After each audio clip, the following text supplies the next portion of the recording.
Good morning students.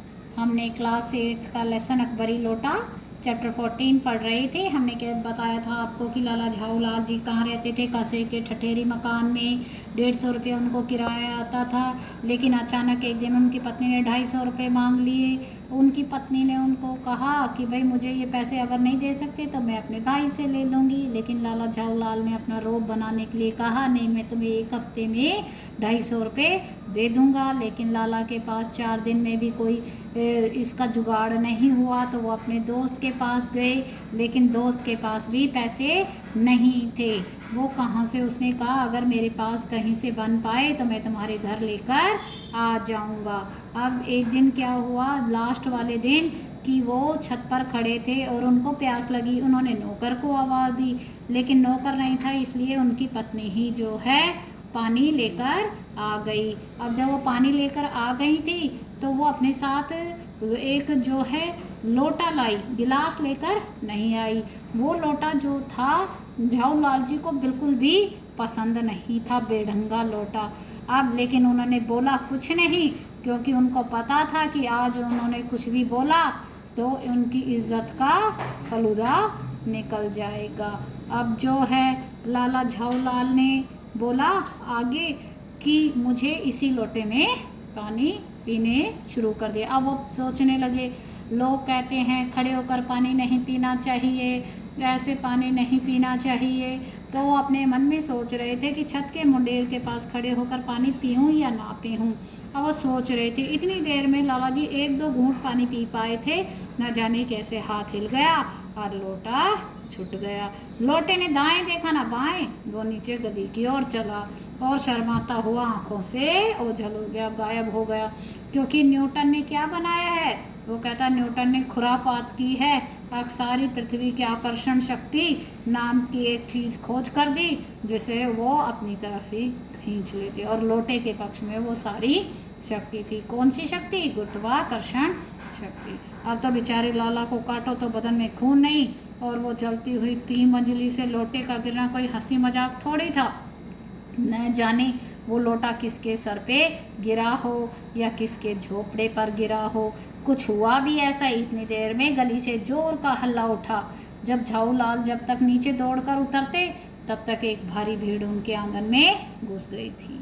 अब आगे देखिए, लाला झाऊलाल ने देखा कि इस भीड़ में प्रधान का मतलब होता है मुख्य पात्र एक अंग्रेज है, जो नख सिख से भीगा हुआ, नख सिख होता है ऊपर से नीचे तक भीगा हुआ है, और जो अपने एक पैर को हाथ में सहलाता हुआ दूसरे पैर पर नाच रहा है। उसी के पास अपराधी लोटे को भी देखकर लाला झाऊलाल ने फौरन दो जोड़कर स्थिति को समझ लिया। अब क्या वो देखते हैं, जब तक नीचे उतरते तो उन्होंने क्या देखा कि भीड़ में सबसे आगे जो है एक अंग्रेज है, और वो ऊपर से नीचे तक भीगा हुआ है और अपने एक पैर को हाथ से सहला रहा है, आराम दे रहा है। दूसरे पैर पर, एक ही पैर पर खड़ा होकर नाच रहा है, क्योंकि उसके दूसरे पैर पर लोटा लग गया था, इसलिए उसने पैर ऊपर उठा रखा था।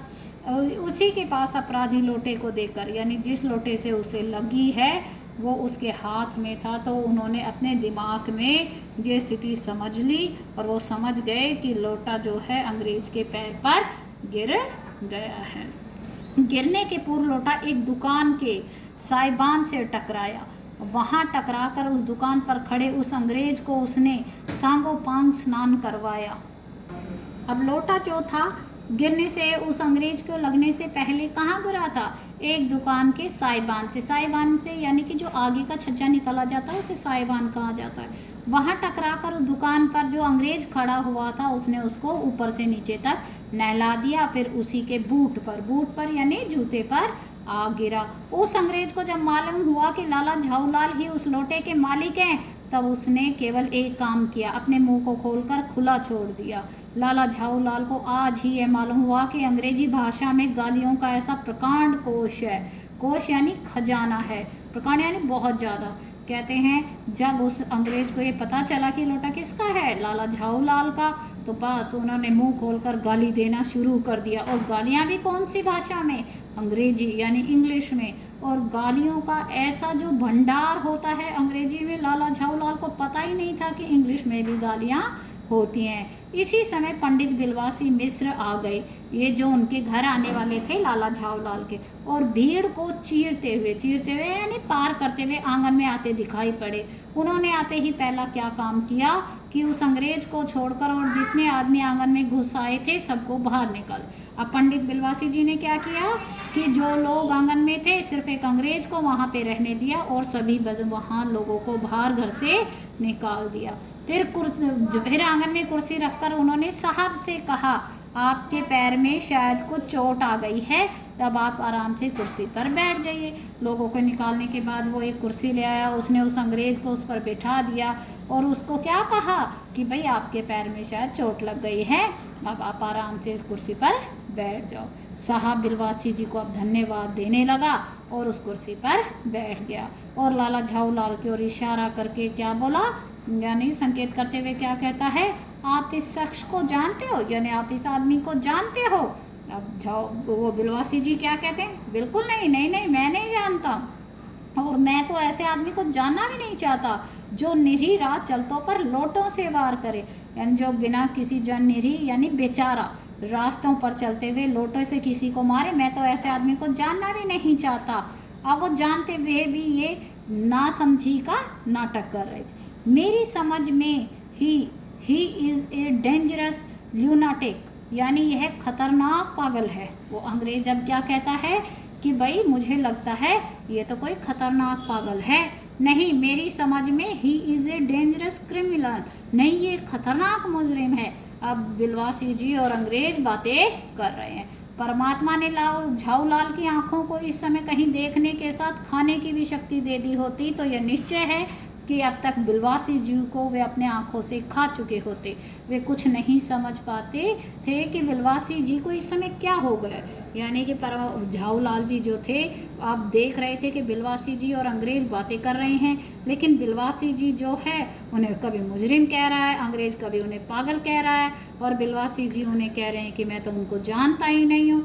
अब वो कहता है ऊपर वाले ने शुक्र है मुँह खाने को दिया है, अगर आँखों को खाने को देता तो बिलवासी जी को वो अभी तक आंखों से खा ही जाते।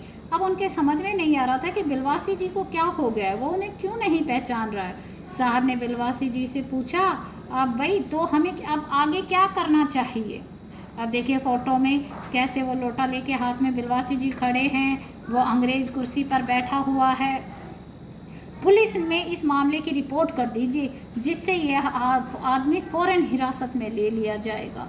अब वो क्या कहता है, अब हम क्या करते हैं, इसकी कंप्लेंट कर देते हैं पुलिस को और पुलिस इसे पकड़कर ले जाएगी।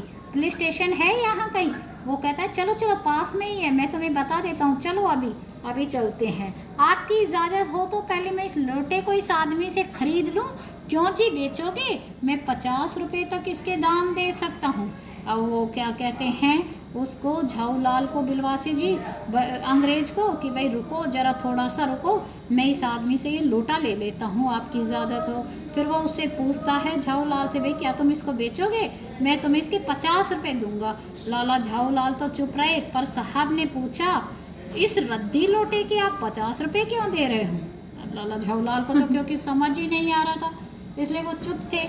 लेकिन जो है उसने क्या कहा अंग्रेज ने, अरे इस रद्दी लोटे के तुम क्यों 50 रुपये दे रहे हो, आप अब वो क्या कहता है, अरे आप इस लोटे को रद्दी बता रहे हो, आश्चर्य, मैं तो आपको एक विज्ञ और सुशिक्षित आदमी समझता था। विज्ञ यानी ज्ञानी और सुशिक्षित पढ़ा लिखा। वो क्या कहता, अरे मैं तो आपको जो है ज्ञानी और पढ़ा लिखा इंसान सोच रहा था, लेकिन आप तो कह रहे हो कि इस लोटे के 50 रुपये क्यों दे रहे हो, हैं आप इस लोटे को रद्दी बता रहे हो।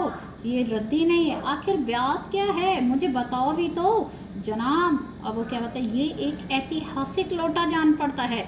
जान क्या पड़ता है, मुझे पूरा विश्वास है यह वह प्रसिद्ध अकबरी लोटा है जिसकी तलाश में संसार भर के म्यूज़ियम परेशान है। म्यूज़ियम यानी अजायब घर। कहता अरे तुम क्या बात करते हो, ये तो एक ऐतिहासिक लोटा है और लगता है, लेकिन लगता क्या है, मुझे पूरा यकीन भी है कि ये अकबर का ही लोटा है फेमस, जिसकी तलाश में तो सारे संसार के जो म्यूज़ियम यानी अजायब घर हैं वो भी परेशान हैं। वो कहता अच्छा ये बात है, कहता है हाँ जी जनाब।